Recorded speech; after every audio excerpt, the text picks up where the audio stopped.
So our brother says that will all the believers get to Jannah? The response, eventually, the response is those who had actual iman in their hearts will eventually enter Jannah.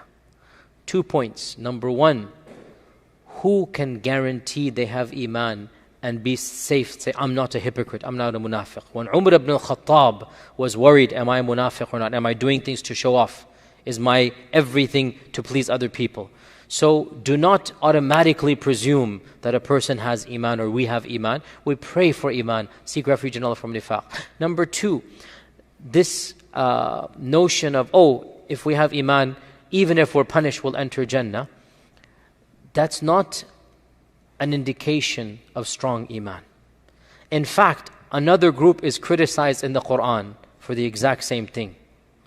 That they said in Surah Al-Baqarah that even if we go to Jahannam, we are the chosen people.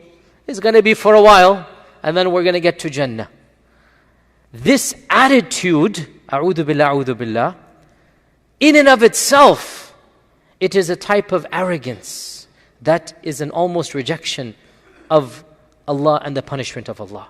Like if we understood what that punishment is, none of us would be, it's just a bit of time, we're going to go there. This attitude in and of itself, a'udhu billah, it's a potential that there's kibr in the heart. And Allah responds to this group of people. And this is the response we give to ourselves if anybody says the same thing. قُلْ أَتَّخَذْتُمْ عِنْدَ اللَّهِ عَهْدًا فَلَنْ يُخْلِفَ اللَّهُ عَهْدًا. Do you have a promise from Allah that you're going to enter Jannah? If you do, Allah will fulfill that promise. Do you have a promise from Allah that you will enter Jannah? This group says, وَقَالُوا لَن تَمَسَّ النَّارُ إِلَّا أَيَّامًا مَعْدُودَاتٍ. Then we're going to all go to Jannah. So that attitude disqualified them from entering Jannah. The righteous of the believers, even if they're sinners, they will always be scared of Jahannam and desiring Jannah. Iman is based on the two pillars of fear and hope combined along with love, which is the central pillar. Fear and hope.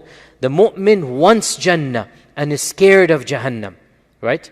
أولئك الذين يدعون يبتغون إلى رب الوسيلة أيهم أقرب ويرجون رحمته ويخافون عذابه.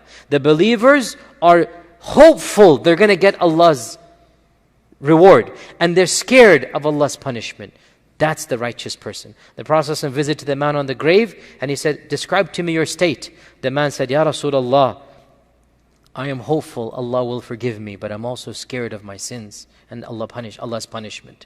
So the Prophet ﷺ said, never do these two emotions combine at the time of death, except that Allah gives him his hope and protects him from his fear. Did the man say, don't worry, 2 days in Jahannam, then I'll go to Jannah? No, that is not the attitude to have. Ya Rasulullah, I'm hopeful, I have some good deeds, I hope Allah accepts, but I'm scared, I have sins as well, what if Allah punishes? That combination is how we live our life, of hope and fear together. And inshallah, when we do this, then we hope for the best and ask Allah's refuge from the worst. And with that, inshallah.